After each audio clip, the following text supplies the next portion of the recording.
जैसे question number 54 है, अब ऐसे क्वेश्चंस में हम लोग क्या मिस्टेक करते हैं कि ये क्वेश्चन दिखने में सिंपल लगते हैं, तो हम लोग क्या है कि इस पर टाइम स्पेंड करना चालू कर देते हैं, और टाइम स्पेंड करते करते हम ये भूल जाते हैं कि हमको जल्दी से इसका आंसर 30 सेकंड्स में टिक करके आगे बढ़ना है।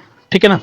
तो अब उस टाइम को बचाने के लिए हम लोग यहाँ पे लाइक प्रोसीजरल वे से देखेंगे और क्विक तरीके से इसका आंसर हम लोग कैसे कर सकते हैं, और इसके कंसेप्ट क्या क्या हैं, लाइक कैसे प्रोसीजरल तरीके से हम इसको सोल्व कर पाएंगे। तो उसके लिए सबसे पहले हम लोग क्या करेंगे कि हमारा डिविजिबल किससे है, 72 से। अब 72 की डायरेक्ट टेबल तो आपको आती नहीं है, ना मुझे आती है, तो अपन क्या करेंगे 72 को ब्रेक कर लेंगे 8 इंटू 9। अब आपको डाउट आ रहा होगा यहाँ पे मैं इसको 2 इंटू 2 भी तो कर सकता हूँ, या 4 इंटू 2 भी तो कर सकता हूँ, लेकिन उस केस में क्या होगा कि मेरे ये डिविजिबल फैक्टर बढ़ जाएंगे। यहाँ पे 72 के रेस्पेक्ट में मेरे 72 के फैक्टर बढ़ गए, तो मुझे यहाँ डिविजिबिलिटी चेक करने में फैक्टर्स बढ़ जाएंगे, और वो बढ़ जाएंगे तो वापस से मेरा टाइम कंजम्पशन इंक्रीज हो जाएगा। तो हमको दोनों चीजों को ख्याल रखना है, डिविजिबल फैक्टर मिनिमम करना है, और इजीली हम लोग कैलकुलेट कर पाए और टाइम बचा पाए। करेक्ट? तो यहाँ पे इन चीजों का थोड़ा सा आप ख्याल रखेंगे। अब बात करते हैं हम डिविजिबल बाई 8। ठीक है? तो डिविजिबल बाई 8 में हम लोग क्या कहते हैं कि लास्ट 3 डिजिट जो हैं वो आपकी क्या होनी चाहिए, 8 से डिवाइड होनी चाहिए। ठीक है ना? तो उस केस में अब यहाँ पे लास्ट 3 डिजिट हमारी क्या है, डायरेक्ट क्वेश्चन पे ही आते हैं हम लोग। ठीक है? तो है 9 बाई एंड 2, इसको मैं 8 से डिवाइड करता हूं, लेकिन अब मैं ऐसे डायरेक्ट नहीं कर सकता ना। अब आप देखिए बाई के ऑप्शन जो मुझे यहाँ पे दिए हुए हैं, यहाँ पे हम लोग ऑप्शंस की हेल्प से थोड़ा सा जल्दी जल्दी सोल्व करेंगे। ये वाई के ऑप्शंस मेरे को ये 3 इफेक्टिवली अगर आप देखो तो y इक्वल्स टू मेरा यहाँ 1 है, 5 है और 9 है, क्योंकि ये थर्ड क्वेश्चन में और फर्स्ट और थर्ड आंसर में मेरा 5 है y इक्वल्स टू। तो मैं क्या करूंगा यहाँ पे सिर्फ 3 वैल्यूज के लिए चेक करूंगा, तो मेरा 9 5 2 हो सकता है। ठीक है? या फिर 9 1 2 हो सकता है, या फिर मेरा 9 9 2 हो सकता है।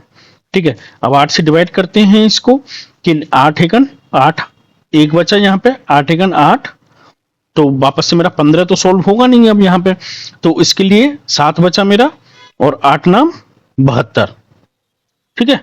अब दूसरी चीज 8 एकन 8, ठीक है, बचा एक, फिर से 8 एकन 8, 9 10 11 3 बचा, और 8 चौके 32। ठीक है? वापस से हम 8 से डिवाइड कर लेंगे, 8 एकन 8 बचा एक, 8 दूनी 16 17 18 19, और 8 चौके 32। मतलब तीनों ही केसेस में क्या हो रहा है, ये डिवाइड हो रहा है। तो अब अपने को ये नहीं मालूम कि फाइनली आंसर कौन सा सही है। ठीक है ना? तो हम यहां से कुछ भी कंक्लूड नहीं कर पाए कि इनमें से कोई भी ऑप्शन मेरा एलिमिनेट हो पाता। ठीक है ना? जब कोई भी ऑप्शन मेरा एलिमिनेट नहीं हो पा रहा, तो अब हम दूसरी कंडीशंस पाएंगे कि डिविजिबल बाई 9 क्या होता है। 9 से जो मेरा डिविजिबल होता है उसमें क्या होता है, मेरा सम ऑफ डिजिट्स जो होता है वो मेरा 9 से डिवाइड करेगा ही करेगा। ठीक है ना? तो जब हम अब सम ऑफ 9 की डिजिट के रेस्पेक्ट में इसको देखेंगे। ठीक है? अब यहां पे हम 9 के रेस्पेक्ट में देख लेते हैं, मेरी डिजिट क्या है 9 4 7 1, फिर मेरा x आ जाता है, फिर मेरा 9, फिर मेरा y, फिर मेरा 2, क्योंकि y की पोजीशन पे अपन ने कुछ फिक्स तो किया नहीं है, तो 9 और 9 मेरा 18 हो गया, 18 और 4 मेरा 22 हो गया, 22 और 7 मेरा 29, और 1 मेरा 30 हो गया, और 2 मेरा 32।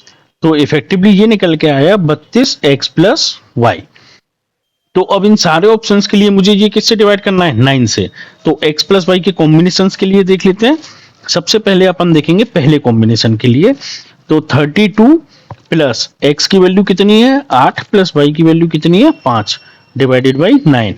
तो 8 मतलब 32 प्लस 8 40 प्लस 9 45, तो 45 बाई 9, 9 पंजे 45, तो ये डिविजिबल हो रहा है। ठीक है? ऐसे ही हम दूसरे की देख लेंगे, 32 प्लस, अब x इक्वल्स टू कितना है 4 मेरा, 4 प्लस y इक्वल्स टू कितना है मेरा 9, डिवाइडेड बाई 9, तो 32 प्लस 4 36, और 9 45, वापस से 45 बट्टे 9 हो गया, तो ये भी डिवाइड हो रहा है। अब अपन थर्ड ऑप्शन पे आ जाते हैं, इसके पे तीसरा ऑप्शन चेक कर लेते हैं। तीसरा ऑप्शन क्या है, 32 प्लस x इक्वल्स टू मेरा 9 है और y इक्वल्स टू मेरा 5 है डिवाइडेड बाई 9। तो 32 प्लस 9 मेरा 41 और 5 46/9, जो कि मेरा 9 से पूरा डिवाइड नहीं हो रहा है। 9 पंजे 45 पॉइंट समथिंग आ जाएगा। अब ऑप्शन फोर्थ देख लेते हैं हम लोग। 32 प्लस x की जगह 3 है और y की जगह मेरा 1 है डिवाइडेड बाई 9। 32 और 4 36/9 और 9 चौक 36। तो आप ऑप्शन हमारा इसमें कौन सा कथन सत्य नहीं है, तो नहीं वाला हमारा कौन सा ऑप्शन आएगा यहाँ पे, ऑप्शन सिर्फ थर्ड है जिसमें कि ये पूरा डिविजिबल नहीं हो रहा है। ठीक है ना, इसलिए हमने दोनों को 8 और 9 में डिवाइड किया। अब 9 के रिस्पेक्ट में ये यहाँ पे 36 जो है इससे ये डिविजिबल नहीं आ रहा है। तो ये एक छोटा सा आपको डिविजिबिलिटी कंसेप्ट्स को लेके याद रखना है।